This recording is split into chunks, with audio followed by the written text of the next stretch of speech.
All right, let's get started.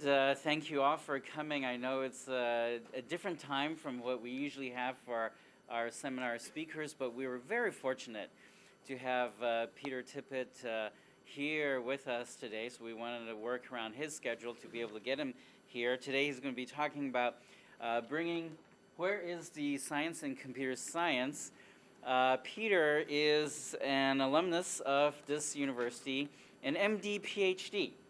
So it's interesting. It's actually to see people move from one area to other areas, or at least have a variety of experiences.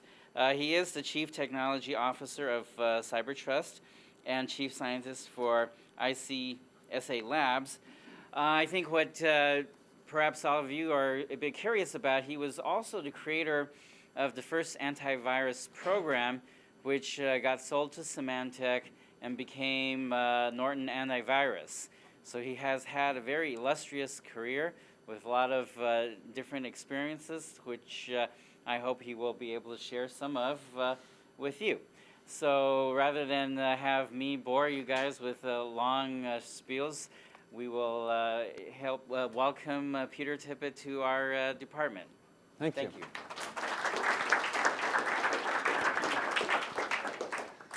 Well, thanks. It's great to be here. I haven't been back at CASE since I left CASE. I guess that's pretty much true of you too, huh? Yeah, these are things that ought to be more informal than formal. So I changed this title in the last 38 seconds. So just to try and see if I could rankle some folks, and I'll spend a little bit of the next hour seeing if I can rankle some things. Before I go there, how many of you are computer type people versus engineering type people? So who are more computer oriented folks? And then who are other the non-folks? Anybody businessy here? Business school stuff? One guy in the corner is wearing a tie. I had a tie on this morning, but I took it off. I decided I couldn't very well show up at a university with a tie on. I just didn't see that was going to endear me very much. So. But what I want to do is, I feel kind of a little bit like Forrest Gump in my life. You've all seen the movie. This guy keeps stumbling into famous, fancy things that turn out real well. I was chasing a girl in college, and she went to New York City. And I said, well, shit, I got to go to New York City. And she went for a quarter, and she was going to work for George Plimpton. My college required a thesis in undergraduate school. And so I had a biochemistry textbook, and I looked through the author titles of all the chapters and found every one that was in New York City, and wrote them all a letter and said how much I loved biochemistry. And sorry, I wrote them all these nice letters that said how great I was and how much I knew about it and how I really liked chromatography and all this stuff. And one of these guys wrote me back and said, please feel free to come. And I went to his lab, and this was at Rockefeller University for a 3-month or 4-month thing, where I was going to do my, and he said, well, I want you, a couple days into it, he said, I want you to go upstairs and meet this guy, Sanford Moore. Sanford Moore is this 70-year-old guy with a shock of white hair. I didn't know it, but he won the Nobel Prize a couple of years earlier for sequencing the first protein. And so he said, I want you to study how this works and figure it out and whatever. And the guy whose lab I worked in was working with what we called solid phase peptide synthesis. So what he did was he hooked the first amino acid to a glass bead, and the bead was large, physically large. You hold it in your hand, large, really large. Not like large that you think of as large in material science, but really like a grain of sand size. And we'd hook these first pieces of the chemical to the bead through using horrible, ungodly chemicals, hydrogen fluoride and horrible stuff. But then we'd do chemical reactions, and the neat thing was you could just wash the reagents out, because the bead and the stuff you wanted to keep stayed behind, because it was a filter. Very innovative stuff. But he had rooms and rooms full of people wearing white coats with paper checklists, and they'd turn the knob and wait 1 minute, and then turn it again and empty the fluid, and then turn the knob and add some fluid and turn it and add a reagent, and they'd go through this checklist. Just hours and hours and hours of thousands of steps of checklist. And right next to this thing, right next to it, was a teletype with a 55 baud modem. I know that your modem is much slower than 55 baud. This was bleeding speed, 55 baud modem. And so this teletype was hooked to a computer in a mountain. And I had been one of the 2 kids in school who was allowed to touch that computer in a mountain when I was in high school. So I won't tell you, but I'm older. And so I said, "What's that?" And they said, "Well, that's a computer. We don't touch that." I said, "Well, why not? It's not being used for anything." And they said, "Well, it's very complicated." And I said, "Well, it's got a damn paper tape punch thing, and why not?" And so Rockefeller had this neat thing where they had a place where the guys, they would make anything you wanted. They would make anything you wanted. So I got to know the guys down where they'd make anything you wanted, and I said, "Can you put some valves with some solenoids connected to these things?" And they said, "Sure." And so I drew it up, and I hooked the solenoids up, and I hooked the computer up, and I wrote all these papers stuff down, and I went and flew airplanes while the computer made the peptides. I really did. As long as I was in the lab before my boss got there, this is a key to your career.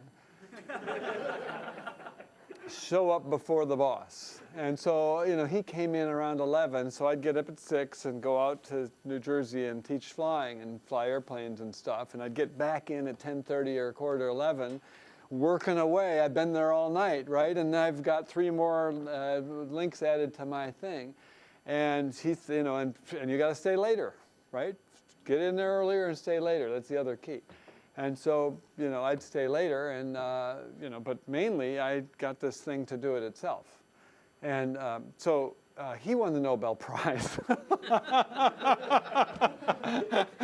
for synthesizing the first protein. And my little automation helped. And then I got a paper in Science or Nature or one of those things for synthesizing the first active immunoglobulin.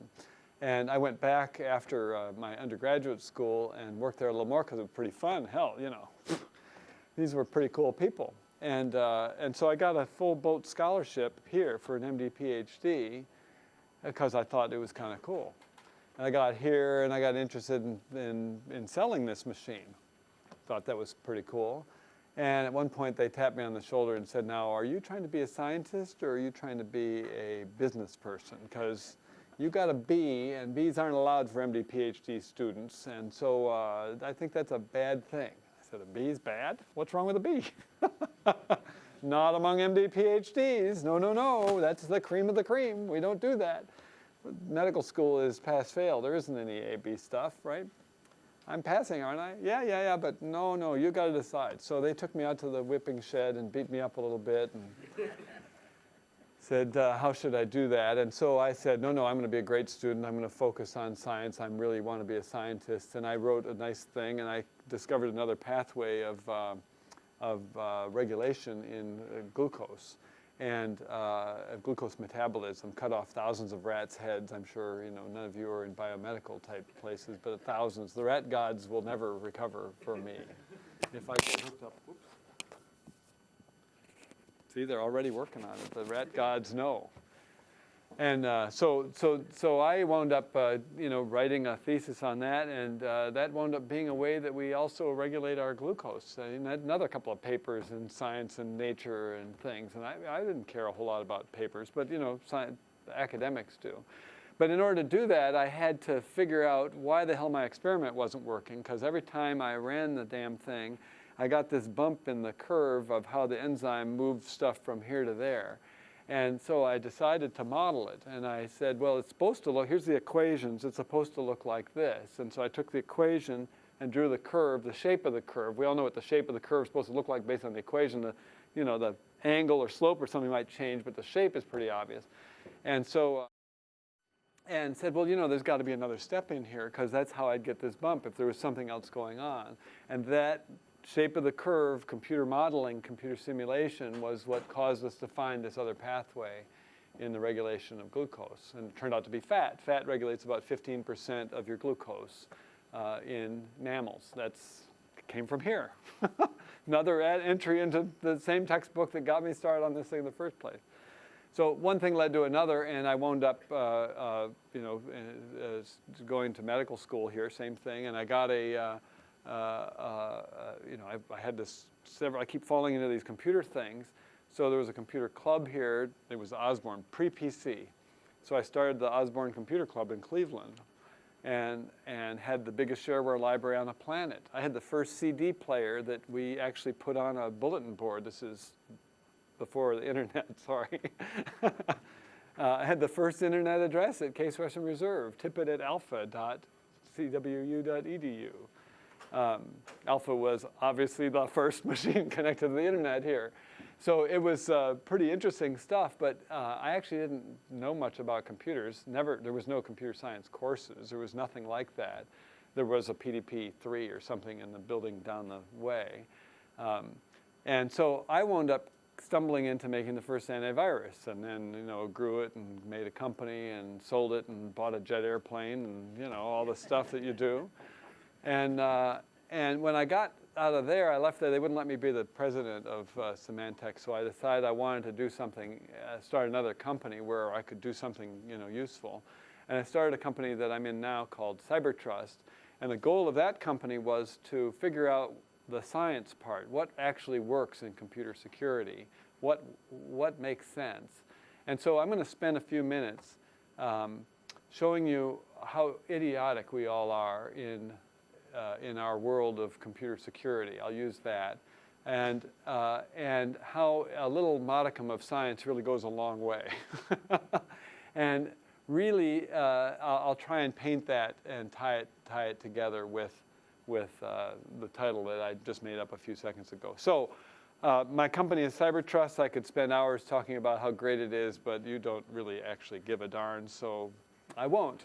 But we have 1,000 employees. We have the biggest lab where we test software in the world. We have all kinds of cool stuff, and I'll tell you a little bit. Then one of the things we do is I decided that most of the things that people were doing my hypothesis was that most of the stuff that people were doing for computer security, although it technically did whatever somebody said it did, probably wasn't very useful in actually making the company or the organization or whatever more secure.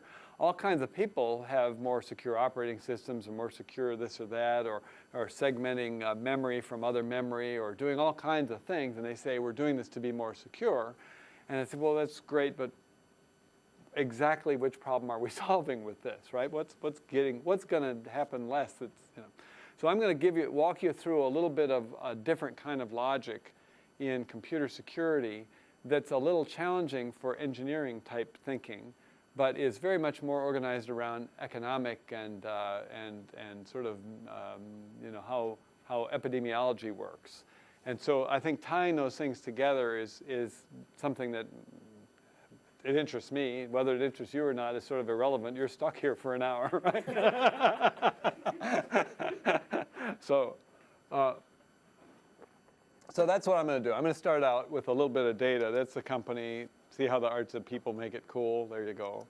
And then in the company of Cybertrust, the first thing I did was I said, well, we need information. I need data. I need to know about computer security things. How am I going to learn about that? And so we first started by starting ICSA Labs, which was called NCSA. You might have remembered the name NCSA in the early part of the internet. We changed it from NCSA to ICSA because NCSA was too close to NSA. And the people thought we were a bunch of government spooks. And they wouldn't trust us, especially university types and many others. So we changed the name to ICSA, and that got rid of the NSA type connection. There was never an NSA connection. This is in the middle of Pennsylvania, for God's sakes. But it didn't matter. It sounded too close. But what happened in ICSA was we said to the people who made antivirus products, we said, tell you what, nobody knows whether your products work or not. Mine's great. I get 54 viruses. I get 62 viruses. I get 71 viruses. That was the big hoopla. That's great, but how does anybody actually know whether they work? How would you know? Do you have 72 viruses to test it against? Nobody had those things. How would you know? How do I know how many there really are? How do I know which ones are important? You can't know. So we said to the AV vendors, give us all your viruses, and give us your product, and we'll make a big collection. And every month we'll update the collection. We'll test all the products against the collection. And if you get 90% of the collection, then we'll give you this logo for your box. And the marketing people said, great, a logo for the box. And the engineers said, 90%? That's lame. You can only get 90% of 54 viruses? Who can't do that? Well, I'll tell you, 2/3 of products failed in getting 90% of 54 viruses. 2/3 couldn't do that. And so that meant the third that did got the logo on the box. The other 2/3 got all upset. And within very short order, they could get 90%, or they got out of the market, right? So this was something that helped that. But we did this every month, and we wound up certifying them. And we did the same thing for firewalls, where we tested every firewall against every attack. The vendors gave us the attacks. But the interesting thing about that was the vendors gave us the attacks because they were trying to hurt the other vendor. Cisco hates Check Point, right? They're competitors. And how do I get something that's going to work against Check Point if I can't get it from the guys who are trying to compete against them, right? So I organized the market way so they would give me the attacks, and so they would talk to us so that we could gather what I call the risk information. And now I had a flow of continuous information from the guys who were working in the trenches trying to figure this stuff. And we built a whole organization around that. One of it was testing every product every time there's a new attack. And we do that to this day. We test every antivirus every day against all the new viruses that came out yesterday. And if somebody fails, they lose their certification within 24 hours. So it's very dynamic. And so the vendors talk to us. And we have them talk to each other, and we hook up communication channels. So we have what we call a consortium, and we put together the communication. So McAfee talks to Norton all the time. They're arch rivals, but the techies, they talk to each other 4 or 5 times a day, right? If somebody gets a sample, they give it to the other one. They do it through my organization in large part, but they do it.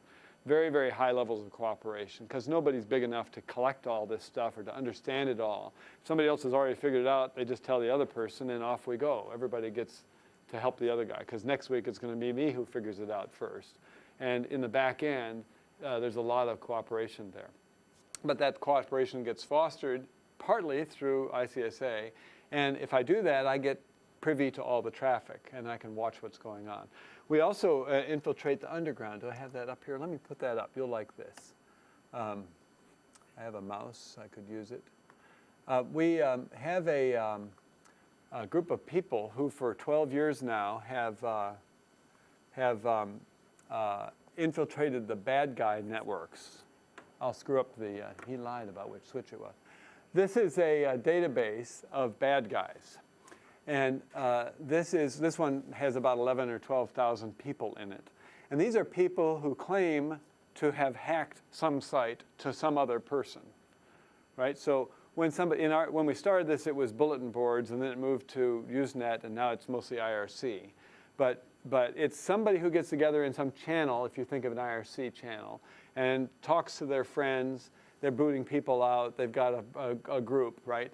And they chit-chat, and they claim to have succeeded at something, right? And they may provide some evidence to each other. They have their banter and so on. And we merely watch that traffic and get trust in those channels, and then log who says they did what, right? So there's about 11,000 individuals here. You can't fit them all on one page, so this is alphabetical, B and C and D and so on. And if I pick a number of the alphabet, then these are the names of the groups and so on. So this is a hacker group, and these are the members of the group Hackwiser. I just picked one there. And if I mouse over the members, you see I can't kind of do it at the same time. I didn't, what did that? These people pick their own names, not me. So here's somebody, if I mouse over, this is somebody whose name is Felon. And he claimed on June 9th to have hacked that site, right? And on September 9th to have hacked this site, and so on, right? And we have other databases with lots of data about the actual attack and what tool they use and blah, blah, blah, blah, the vulnerabilities exploit, all that stuff. This one merely is made to keep track of the relationships between these people. So you can see that Felon has some kind of relationship with this person called Steele and this person called Big Hawk. And I know because they're yellow lines that that's probably a code writing relationship. They probably write code together. If I mouse around, I'll find more people so here's a guy named Hacker Jack, and he's got 2 or 3 relationships with Miles and Acid Clown. But he not only belongs to Hackwiser, he also belongs to another group called Project China. And if I click on that, then I can see who else belongs to Project China, et cetera, right? So all we do is put in who belongs to what, who claims what, and then this little software, which is free, by the way. You can get The Brain just by downloading it, right? It's called The Brain, and at thebrain.com, you can download this software that does this. It's kind of cool. They actually thought this was going to be a personal information manager, keep track of thoughts, you know, and which thoughts are subordinate to which other thoughts, and so on. But we use it just to keep track of bad guys. And so we started a whole organization to help figure out what was going on. And again, the purpose of that was to get information about what's going on in computer security. If I'm going to help companies be more secure, it's kind of nice to be useful to figure out if the bad guys are talking about an attack in that realm, right? If they're not, then there's not going to be an attack in that realm, right? So knowing which vulnerabilities will actually have a threat, an attack associated with it, is an important piece of knowledge. And if we can figure that out, because 95, 96% of all vulnerabilities are never attacked by anybody anywhere. So if you could figure out which 10% contains the 4% that are real, that actually wind up succumbing to attacks, then you could work on those. You could save 90% of your work. You could focus. And so that's part of it. Anyway, all of these little pieces around here are things like the labs and that underground tracking that we built mainly to gather data about information security. And then I'll just throw out a couple of snippets of data. This is a common misnomer. This is that same database of people claiming to have succeeded at hacking sites. And the pink lines are successes against Microsoft sites, and the darker lines are successes against Unix-based operating systems. And you can see that any given day, we have 1,500 to 2,000 successful attacks. These are successes, right? And Unix and Microsoft are completely, exactly identical in terms of their security as deployed, right? And I have this data back to the beginning of time. They have always been equal, right? And although we bash Microsoft and we bash these other things, does it matter if the light goes on and off? Does that really screw you up? It does. Which you want me to leave it alone? How about if I do this? That's okay with you? Yes, I am messing with you. Yeah. Are people watching this? Oh. So you're going to hold it against me later.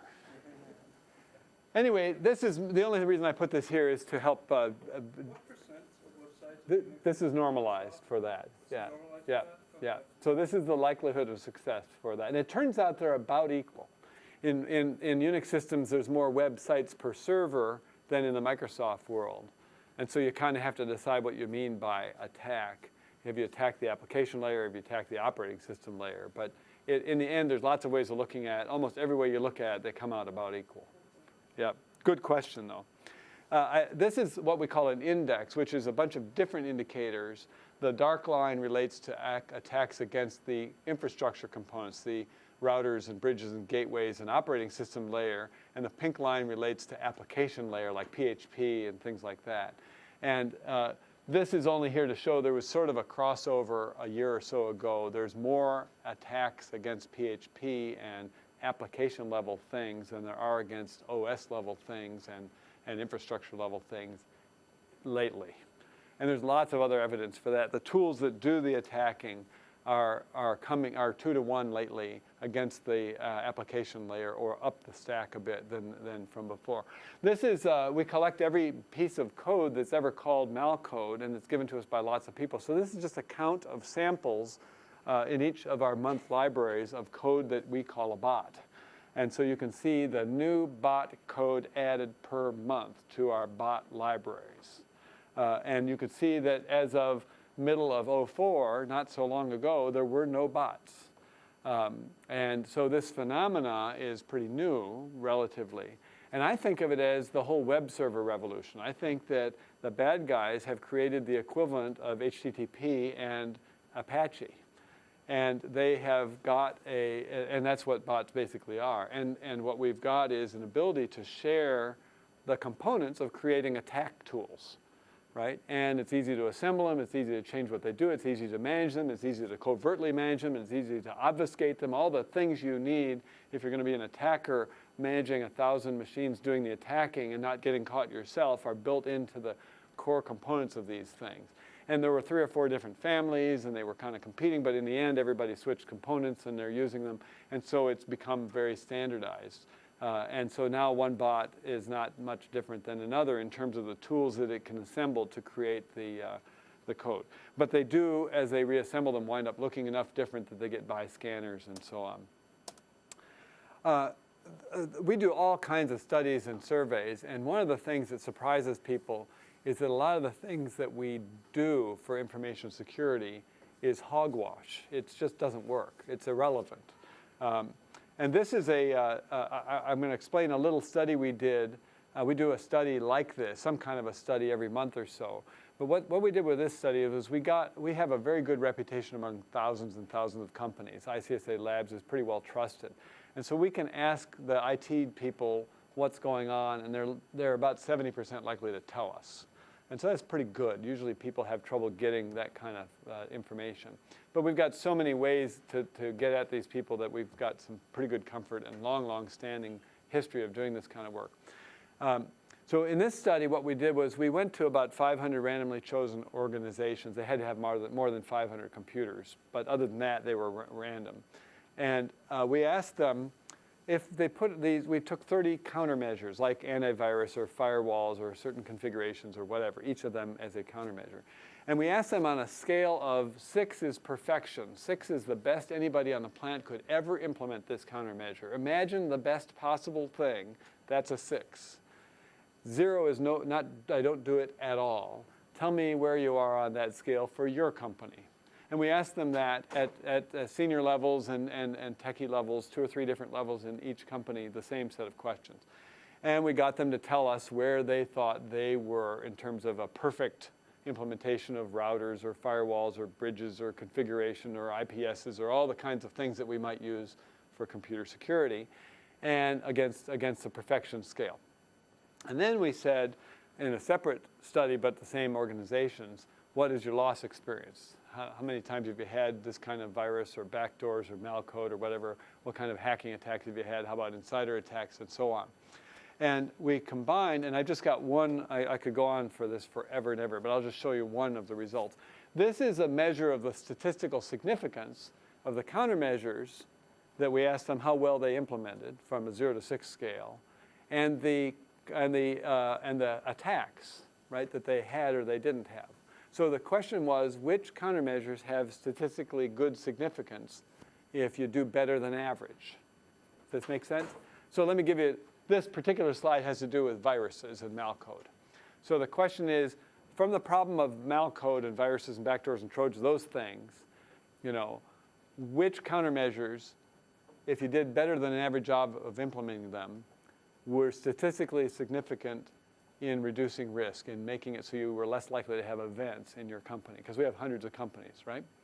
So you might find this interesting.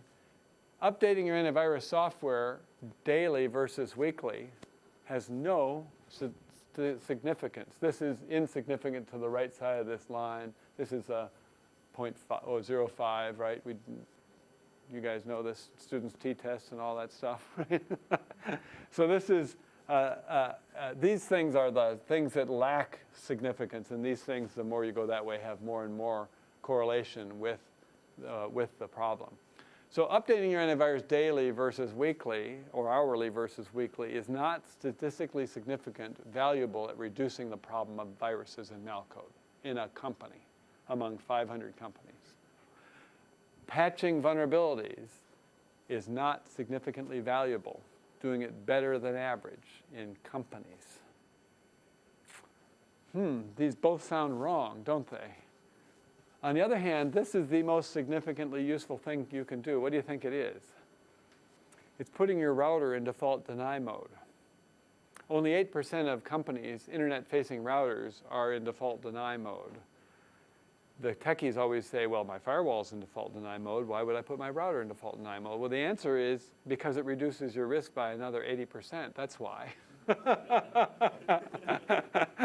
And it works. It just works. It's very powerful. If you get a bot, for example, and it infiltrates your system, the real impact doesn't happen from the single system. I mean, somebody could rebuild that. It takes a little while. It's not a terribly big deal. The real impact happens when that bot phones home, gets connected, does other work, and then spreads within your organization or causes other havoc or whatever. How do you stop that? Well, you could put a patch on every time Microsoft sneezes, and you could do a lot of other things.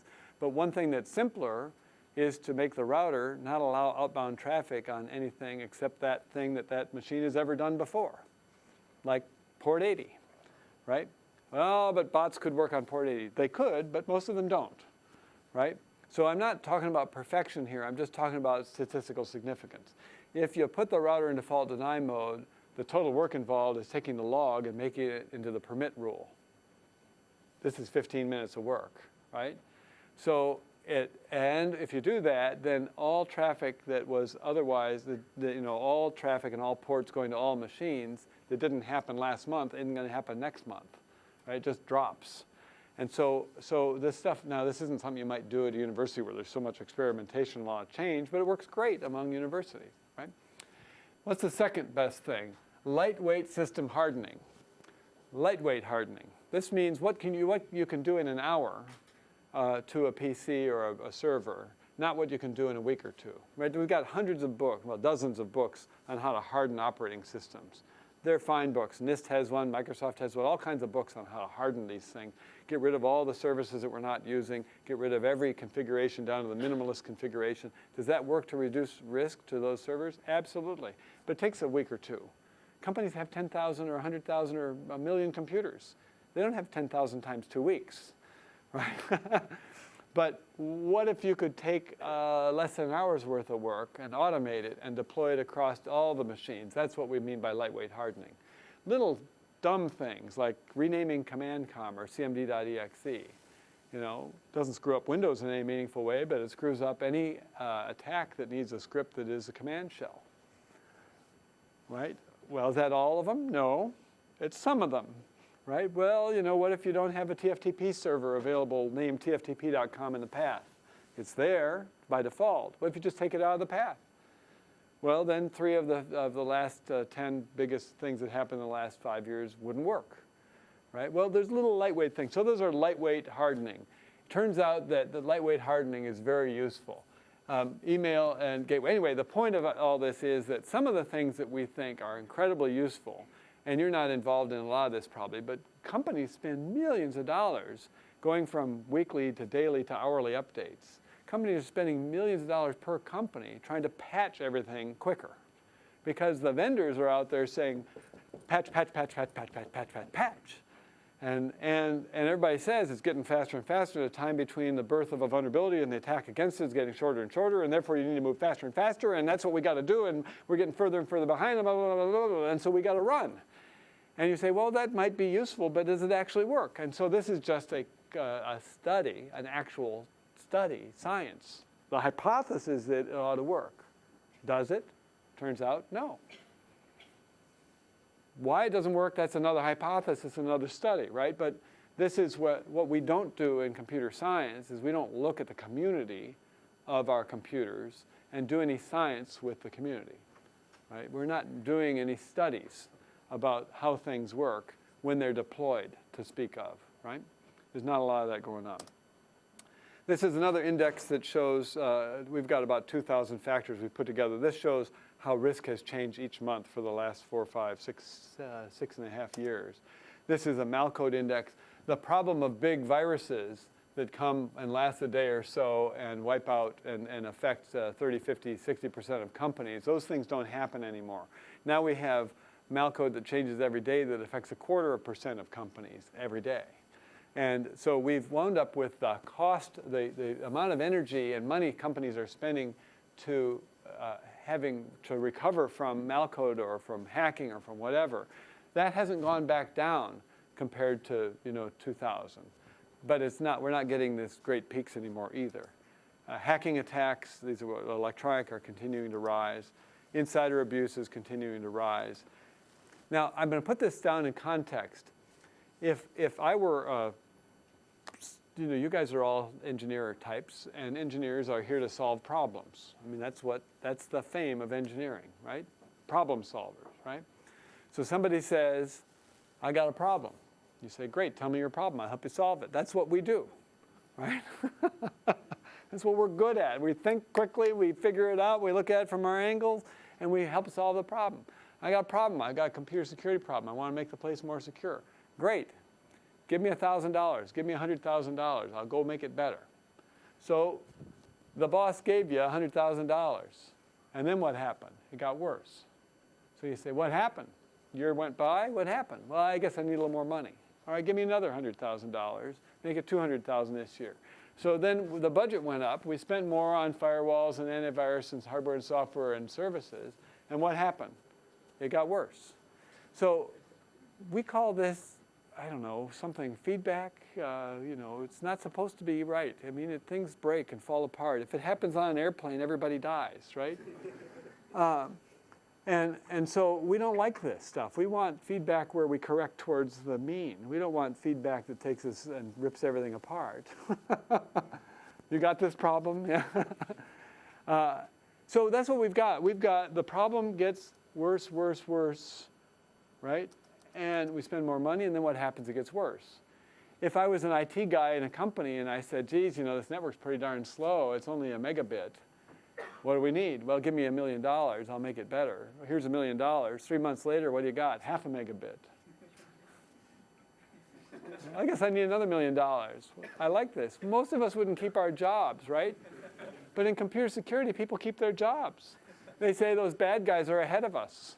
They're always talking to each other. They're really getting it together. They're very creative. They find the holes. We got to cover every single hole perfectly. That's what we got to do. And I think that the reason that it gets worse and we try harder and it gets worse and we try harder is that we're thinking wrong. I think that's our problem. I think it's just like the flat earth problem 1,500 years ago or 500 years ago.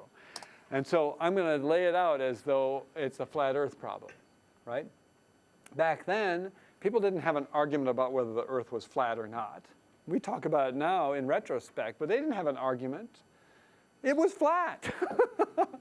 There isn't any argument. It wasn't even talked about. Nobody said the earth is flat.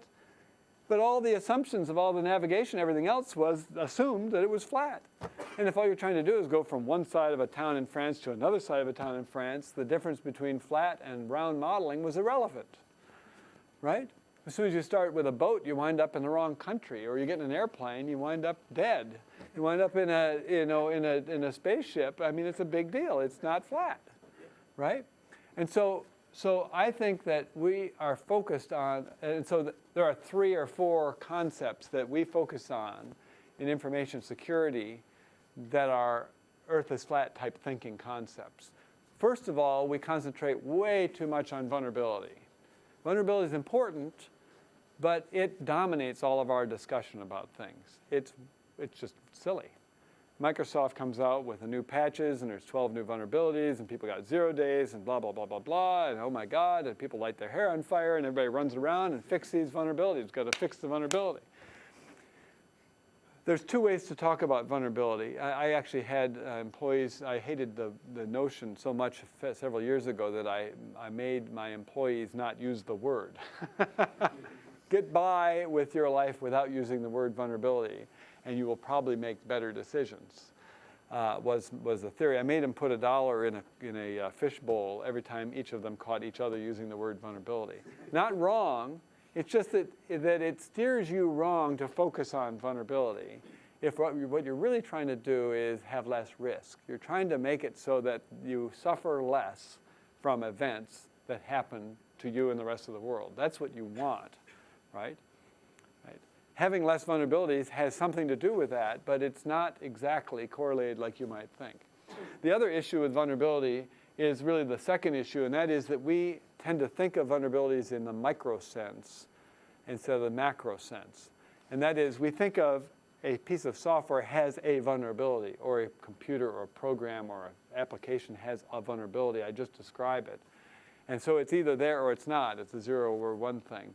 And so the computer is vulnerable. The application is vulnerable. That software version is vulnerable. The question we have, though, isn't whether the software is vulnerable. It's whether the corporation is vulnerable. I mean, name me somebody who's got a computer, a company, an organization, right? We have 50,000 computers or 500,000 computers. They're connected to each other. They've got networks. They've got process. They've got procedure. They've got all kinds of stuff. So the question isn't whether the computer is vulnerable per se. The question is, how vulnerable is the organization, right? It's a different question. It's like the difference between community medicine and medicine, health, community health and medicine. If I want to stop cholera in Costa Rica, I'm a doctor. I can go get 1,000 other doctors, 10,000 nurses, and show up in Costa Rica and tell everybody every time somebody gets diarrhea, bring them to one of us. And we'll give them salt water and sugar, and some of them that don't resolve to that, we'll give them antibiotics, and we can fix 90% with one and 90% more with the other, and we can get this cholera problem in good shape. That's an individual focus, a single computer focus, right? Does that logic really work on the community? Well, the healthcare community focus would say put toilets on that side of the road and drinking waters on that side of the road, right? It's not medicine. So the doctors say, but that's not medicine, right? But it fixed the problem, right? Because we address the community differently than we address the individual. And many of us are very focused on the individual because that's where we learn. That's what we learn. We don't learn much about the community problems of computer security, and most of them are community issues that we care about. And so let me give you I'll give you a couple more examples. I got a slide. The next slide is going to really get you upset at me, and so I'll put it up in one more second. I'll give you examples of each of these things. The third error that we make is what I call the binary thinking error. And this is that we are so used to computers not making mistakes, or making mistakes 1 in 10 to the 63rd floating point operations, where we scrap an entire year's worth of processors and replace them in all computers. You probably are all too young to remember this. But we had an error in a floating point processor on the Pentium, or the Pentium 1, was it? That happened 1 in 2 to the 63rd times. Nobody did floating point on computers. These operations didn't happen, right? I mean, it was ridiculously uncommon for anybody's PC to actually do any of it, let alone 2 to the 63rd times in any given century. But we decided to fix that problem because it was critical, because you could get an error, because we're perfectionists, right? Computer science is more like mathematics than social science, right? It's got that perfection. We take that to believe that computer security ought to be also perfect. And so we make assumptions that if you can show me a way I could beat this thing, that it's a lousy thing, right? You've not given me a good enough countermeasure. In fact, we say, for example, our whole language is around this. We call patches fundamental, and we call other things workarounds. Turns out, for most things, a workaround is stronger and cheaper for the company than the patch is. The patch works against the narrow problem that was just described. The workaround works against the whole category of problem, including the next 5 iterations that people come up with, right? And so, you could do the workaround once and not have to do it again for this whole category of problem. So, but we demean it by calling it a workaround. We demean the things that are not perfectionistic as part of our language. And so that's the binary error. And these aren't computers fighting computers. These are computers fighting people. This is an analog thing. So we have to have analog somewhere in the equation. I'll show you an equation in a minute. Here's a couple of the fallacies that float from that. I wrote a paper, 6, 7, 8 years ago about SSL encryption, that encrypting internet traffic was silly. And everybody said, well, wait a minute. We've gone from point-to-point connections, circuit switch to networks, to packet switch networks. And what that really means is that the packets go through all the NICs. And therefore, somebody else could listen in on my traffic. Therefore, I need to encrypt it. Otherwise, there's no way I can prevent that other guy from listening in, blah, blah, blah, blah, blah. I grew up on a farm.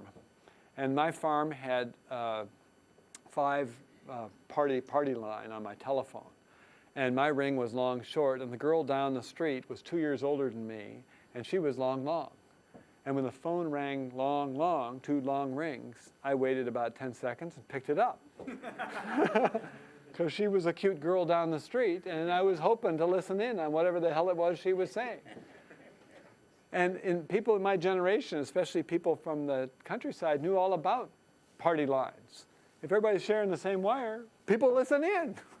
It's what we do, right? So we knew about that. So we decided that this was going to be a big problem, this packet switch network stuff. And so we better worry about that, and we better encrypt stuff if we didn't want other people to listen in.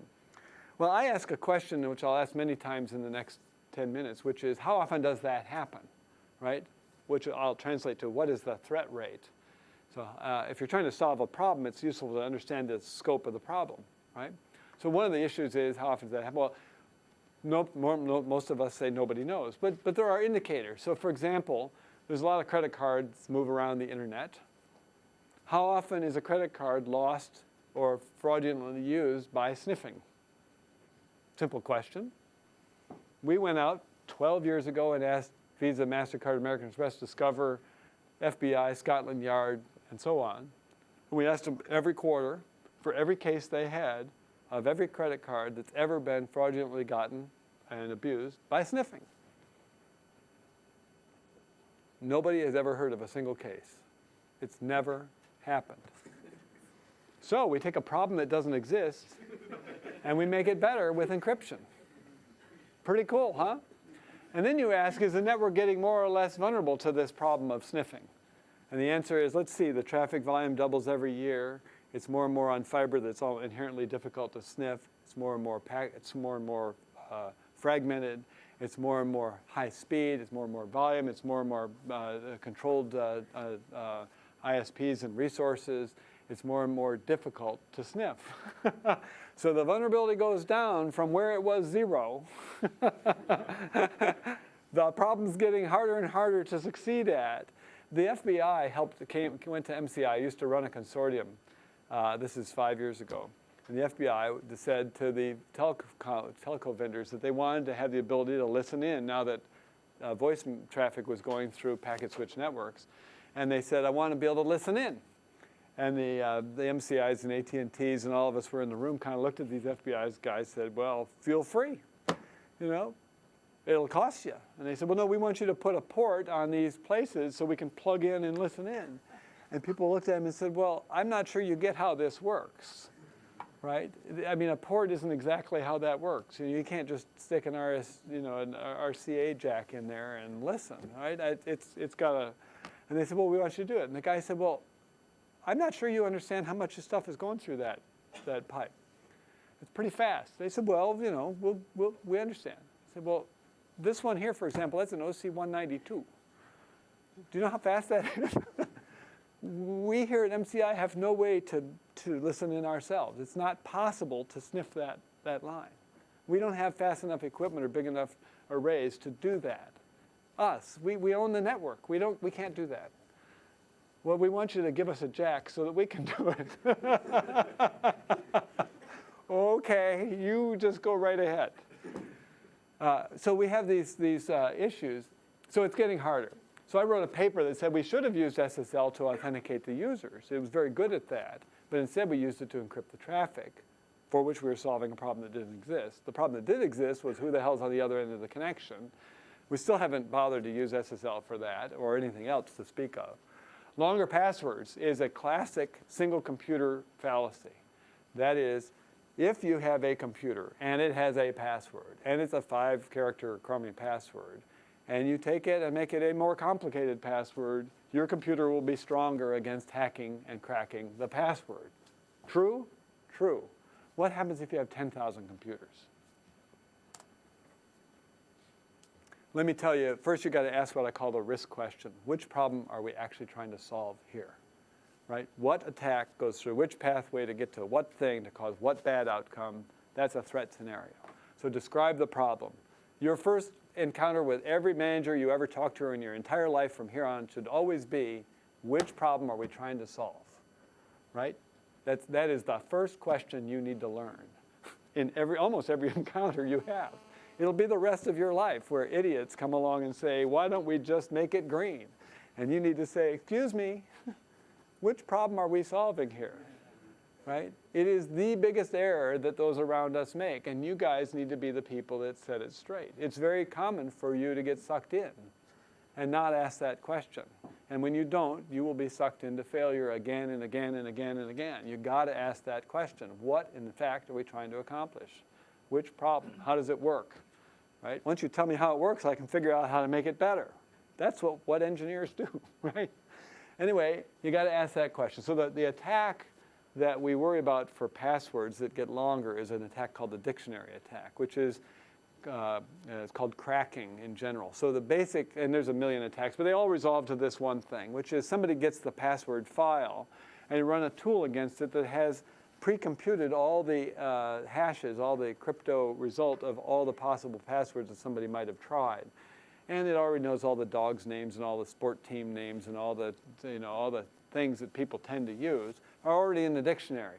And so it's a simple lookup, right? It's pretty quick stuff, binary lookups. You learned about this stuff. It's pretty quick. You divide in half again, 3 or 4 hits, you're there, right? It's quick.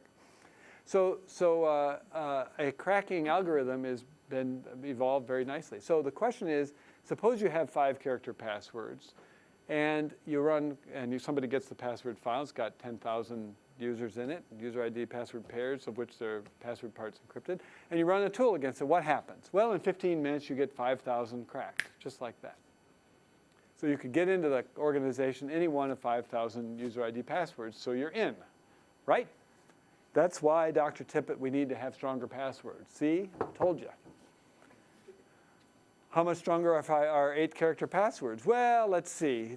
The strength of encryption goes up with 2 to the number of bits, typically. And, of course, this is not really random, so we'll have to account for that. But we're going to go from 5 bytes to 8 bytes. That's 3 more bytes times 8 more bits, so that's 24 more bits of entropy.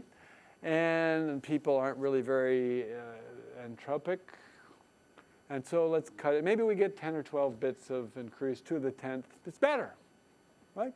Maybe it's only 2 to the 10th, maybe it's only 2 to the 5th, but it's certainly not 2 to the 24th. It's better, right? That's why we're doing it. That's why we're going to do it. We're going to solve that problem.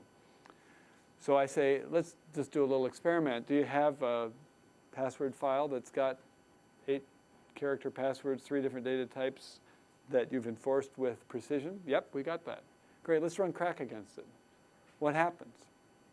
Well, in the same 15 minutes, you only get 2,000 user ID and passwords.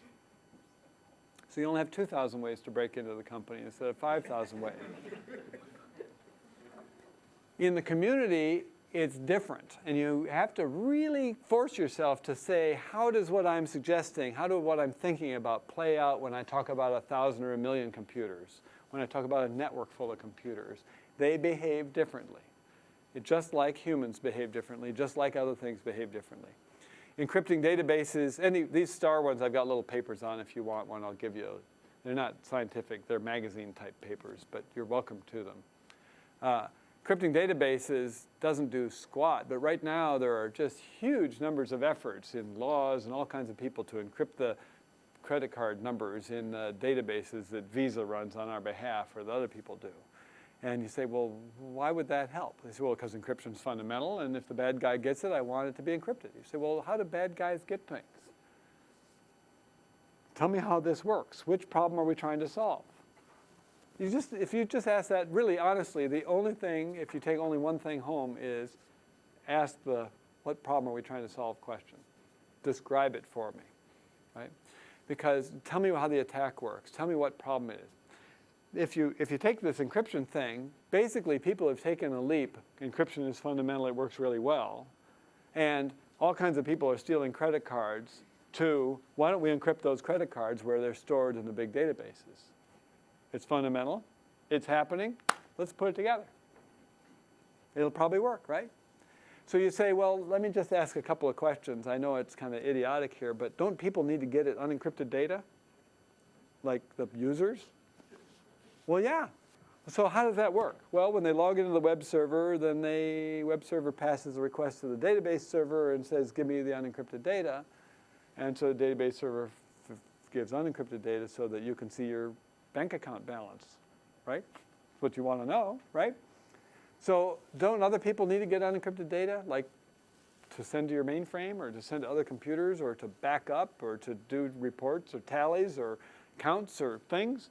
Well, sure. Well, how does that work? Well, that process logs in and gets unencrypted data. Well, that process has what kind of rights? Pretty good rights and privileges, right? Well, what's the administrator got? Well, they've got administrative rights. Great. What does every hacking tool on the planet have? It gets you administrative rights.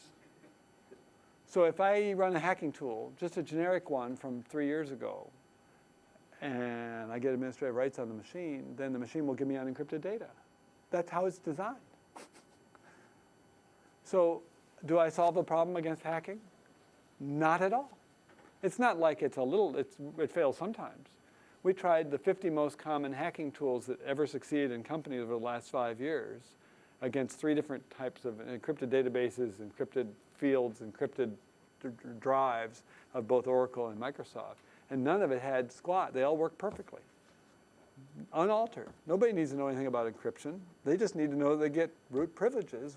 And we give root privileges unencrypted data on purpose. Otherwise, our systems wouldn't work. That's why we do it. So we wind up making just completely idiotic errors. I was in a company that you would know the name of that's spending $100 million encrypting their big databases. There are laws out there telling people to do it, yeah.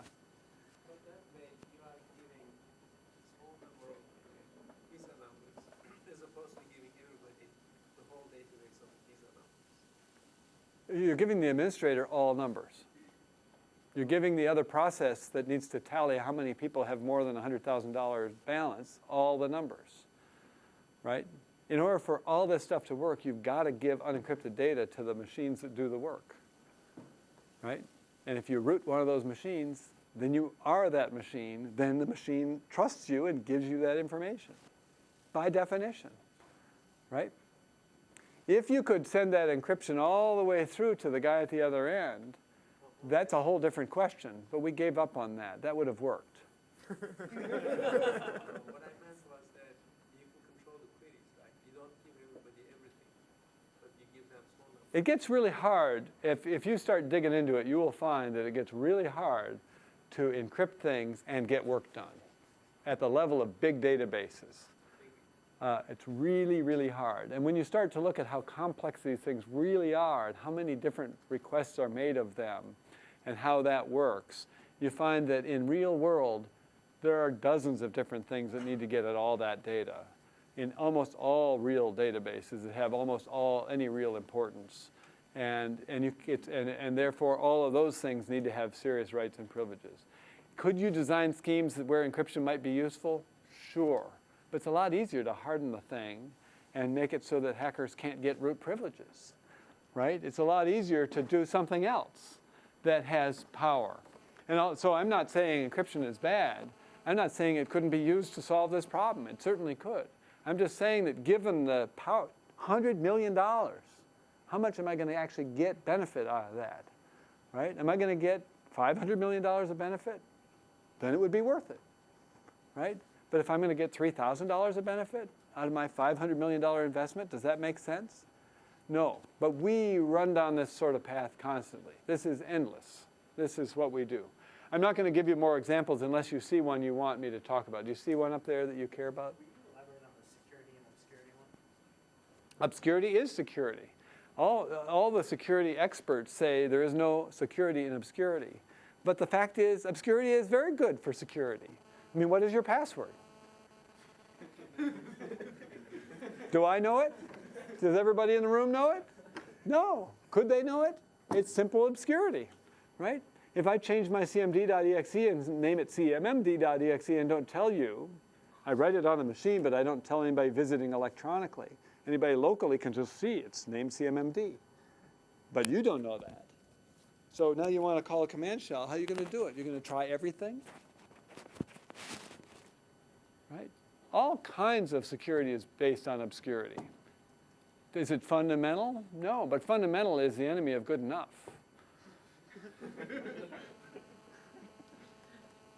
It is. I mean, you know, if you could do something, I'll show you a couple of concepts. I didn't want to eat up this time, so I won't go through that. Let me just give you, what you want to do is, for any given problem, any given threat scenario, any given issue that you care to solve, you need to name it, and I keep saying that. Please tell me exactly what you mean, what problem you're trying to solve. So name that. In computer security, I'll call that the threat scenario. Tell me a threat scenario. What people typically do is they say, we need a harder operating system. We need better authentication. We need a getchagumbulator. We need something.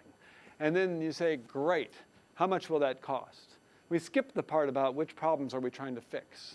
So tell me, which problems are we trying to fix? Which things are going to get better?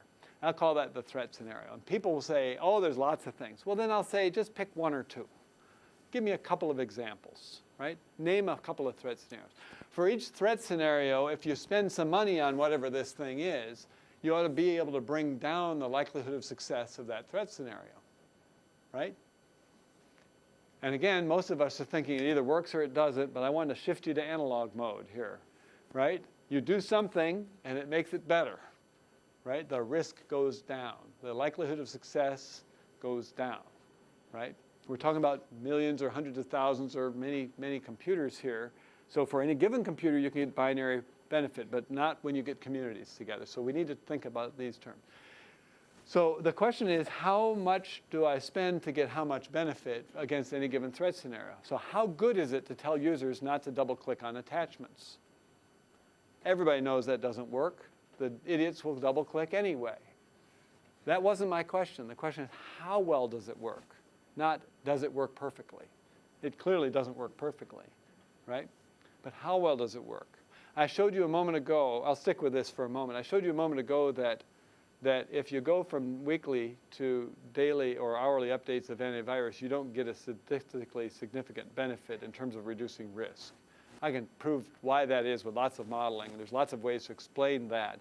Turns out to be true. The same is true for patching emergently. If you do emergency patching, it doesn't work against emerging attacks very well, mainly because you don't get 100.0% of all your machines. If you could, you might actually have it useful, but it doesn't work that way. So let's say that we're going to compare spending $1 million on updating my antivirus 4 times a day, or spending $10,000 telling my users not to click on attachments that they don't expect. Well, the one is technology, the other is users. Obviously, the technology is better. This is our first conclusion, right? Turns out that if we're already doing an average job of antivirus, doing a better job gets us nothing. I showed you the data, right? How much better does it do if I tell my users about attachments? About 30%. So if I tell my users about attachments, about 2/3 of them will click anyway. But as a rule, I'll drop the risk about 30% for the company. The likelihood of success of attacks goes down significantly.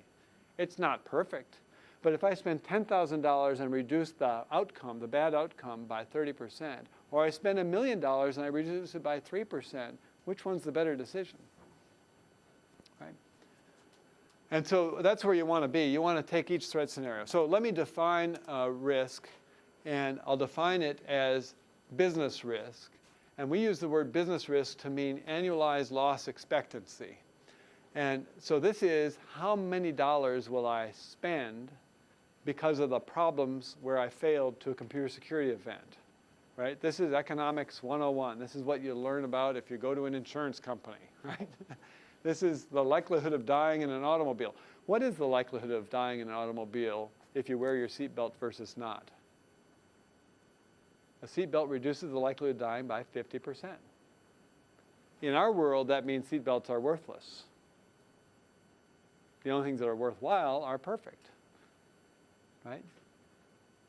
Anything I tell you you can do that only reduces the risk by 50% is useless, right? How good are airbags? Well, they're only 30% effective at reducing the likelihood of dying in a car. Therefore, they're worthless. But see, computer security is not a binary concept. It's just like safety is. That's not a binary concept. An airplane isn't safe. An airplane is safer, right? A safe airplane would be one that you run into a mountain at 500 miles an hour and everybody gets off and says, damn, we spilled our drinks back there, That's a safe airplane, right? A safe car, you know, well, we're late.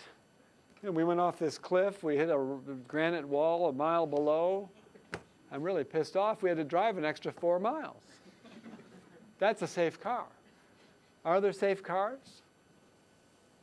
Are there safe airplanes?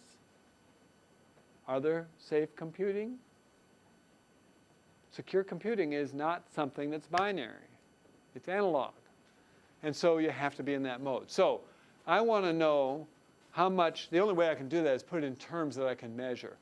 If you look through computer security writing, I ran a magazine called Information Security Magazine for quite a while. And we get articles submitted, and there's advertisements and all that. You read through this stuff. And people have little things up like this ditties, marketing department ditties. And I look at this stuff and say, where are these guys coming from? This equation doesn't balance. We learned in 8th grade that the left side had to equal the right side. At least the units had to cancel, right? So if I'm going to put business risk in terms of loss expectancy, dollars per year, then I got to describe things on the right side that get to dollars per year, right? Pretty simple. So I got to get per year or dollars in here. So that means threat has to be something per year. Frequency, rate, has to be. Can't be anything else. If I'm asking about threat, I need to ask only about one thing. What's the frequency? What's the rate? That's what I mean by threat. So all of a sudden, I've got something I can measure. Same thing for vulnerability. Vulnerability can't be a 0 or a 1. You don't get anything useful out of equations like that. It's got to be an analog number between 0 and 1. It's got to be a likelihood, right? And this, the impact has got to be the dollars. So we get dollars per year, right? And so this is the same thing. Threat is a frequency for us. Vulnerability is the likelihood of success versus the company, versus the enterprise, versus the organization, versus the community. You don't care about the individual, right? It might contribute to the loss of the community, but that's what you don't care about. And impact is dollars. And the last concept, I'll have this one, is that let's think of a countermeasure having some value.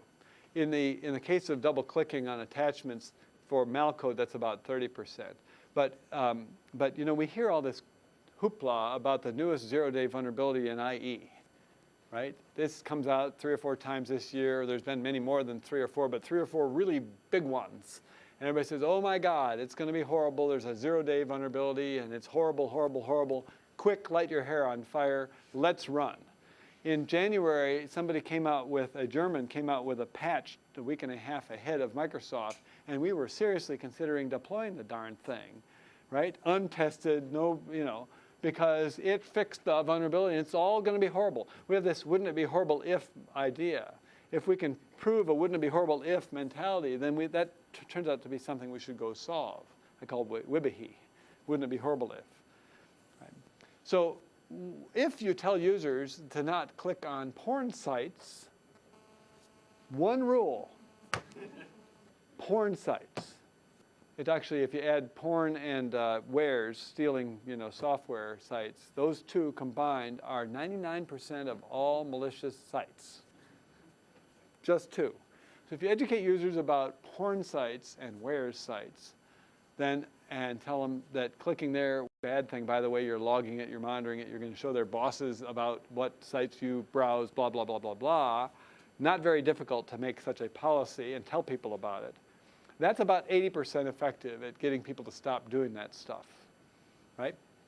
And so all by itself, this policy has an 80% effective rate. If I combine that with something else, let's say it's an application configuration or a hardening or changing the name of something or taking something out of the path or whatever, that let's say has another 80% effectiveness against a range of attacks that are in that realm. The two together, one will fail 1 out of 5 times, the other fail 1 out of 5 times. Together, they fail 1 out of 25 times. Together, they're 96% effective. Both of them were cheap. Both of them were easy, right? And if I add to that system platform things, network things, logical things, physical and environmental things, and I look for these, I call them synergistic controls, the things you can do with the people and products and budget you've already got, and deploy these lightweight things. Actually just go looking for them. Instead of asking what's perfect, ask what I could do with what I've got that'll have some impact on the problem. if you ask that question, you wind up with dozens of things that you can do before Microsoft comes out with a patch. And once you do them 2 or 3 times, the next time you don't need to do them anymore because you already did them, right? And all of a sudden you wind up in this other state where patching becomes less of a problem, or virus updating or encrypting or these other things. And so I like to call this synergistic security. And we've got lots of models and stuff for getting it to do and blah, blah, blah, blah, blah, but I'll quit. So you didn't interrupt much. Thank you.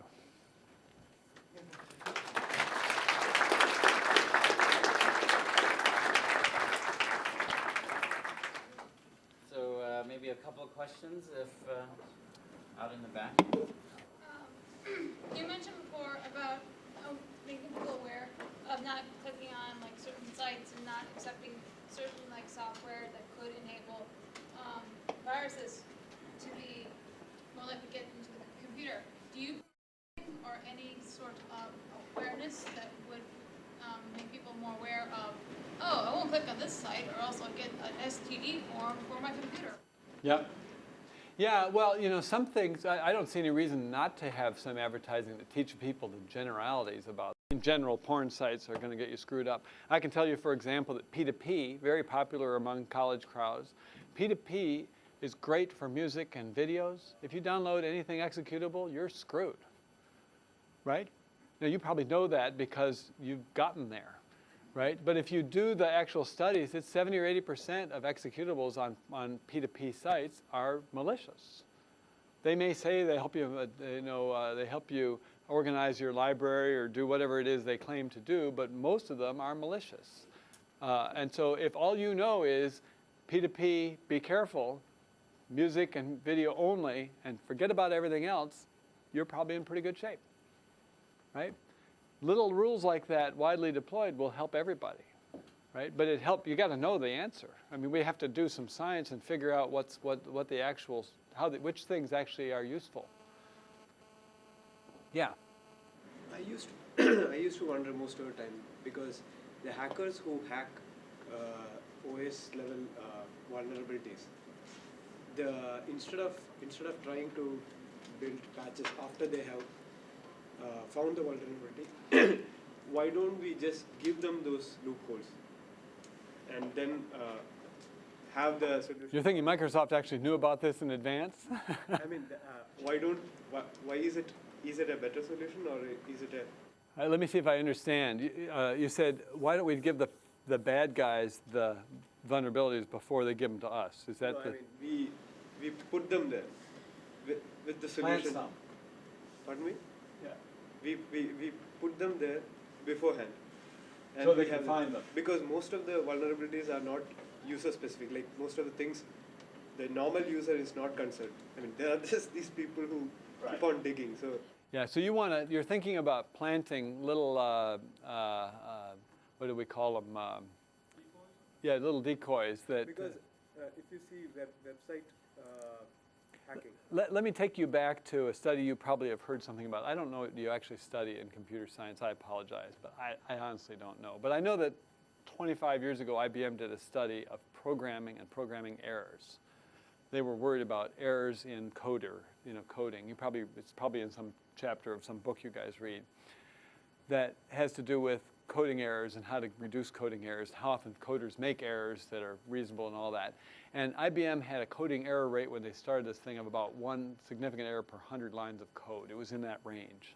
And they worked and worked and worked and worked and worked and worked and worked and got it cut about in half. They had a huge amount of effort. But they're going to get an error per 100 or 200 lines of code pretty much no matter what you do. How many lines of code are just in the operating system of just that one machine? 400 or 500 million. How about the applications on there? Another 300 or 400 or 500 million. So I've got 1 billion lines of code on there, right? I got an error per 100 lines. Do the math. I don't need to plant any vulnerabilities. I've already got millions of them, right? There's no way anybody will find most of them, no matter how long and how hard everybody tries. This attempt to find them and show Microsoft how idiotic it is silly. It's emptying an ocean with a spoon, right? It's dumb. And we're going to do it. The reason people do it in the first place is because they get a logo on their head that they're cool, they're famed, they get on the in crowd, right? I found this vulnerability. Companies do this to get some press, right? They get the value of the press. You know, even if they were planted vulnerabilities, they would wind up with, you know, you're right. They might say, "Oh, Microsoft said, yeah, that's one we planned for you to find, you idiot." That might help, I guess, because then they wouldn't get that press value, the cachet you get for being a cool vulnerability researcher. But still, I'm sure if you check the statistics of what kind of vulnerabilities are checked by usually hackers, Yeah. I think there will be a pattern. Yeah, it might be. I was going to ask if you recommend any sort of reading material on any of the subjects. I don't have, you know, someday I'll collect this stuff up. If you Google my name, Tippett, and something keyword like encryption or SSL or risk or synergism or synergistic, you'll get little papers, the 2 or 3 page things. There's lots of them. So I can certainly, you know, that's an easy thing to do. Most people in this world don't think this way. Most people are in the trenches with the rest of us, and so I don't know much that talks like this. I probably ought to write more, but that would be work. You know how hard it is to write. One more? I think, are there snacks, or did you bring so what caviar? No caviar. But we are going to have a little bit of refreshments and gathering downstairs in the 3rd floor in our office area. So feel free to come down, and if you have any more questions or like to discuss certain topics, feel free. We'll go down right now. By But the way, otherwise- if people are interested in this topic in general, I have interns or people that work in my group, you know, over the years. So it's possible to get something done if you like the crossover between computing and economics or business or whatever that is. I'm not sure what the crossover is, but if it intrigues you, there are possible some minor things we can do. All right. With So our let's thank Dr. Tippett again for a wonderful talk.